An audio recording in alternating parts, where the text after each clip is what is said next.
As much as Trump desires it, the president is not a king. As much as Trump desires it, a law is not a suggestion. These are not questions of opinion. These are principles at the heart of our constitutional system. It's at the heart of our checks and balances. And thus we have a constitutional crisis. Just last week, Russell Vought came before the Budget Committee in a hearing, and the things he spoke to laid out a three-part plan for this administration. Part one, salvage the programs that families depend on, be on their feet, and thrive and move into the middle class.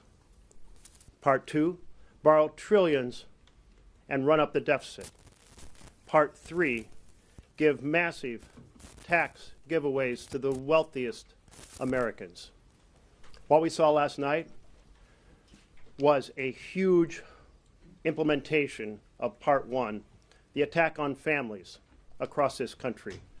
This is the great betrayal for a candidate, Trump, who ran on supporting families, and President Trump, who's serving to attack families.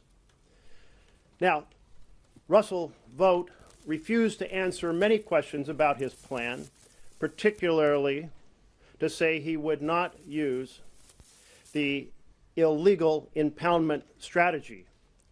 Impoundment means the president treats an appropriation as a suggestion and decides whether or not to actually implement it or not. That was decided by the courts before 1974. In 1974, Congress said if you want to pursue withholding funds, you have to apply for rescission.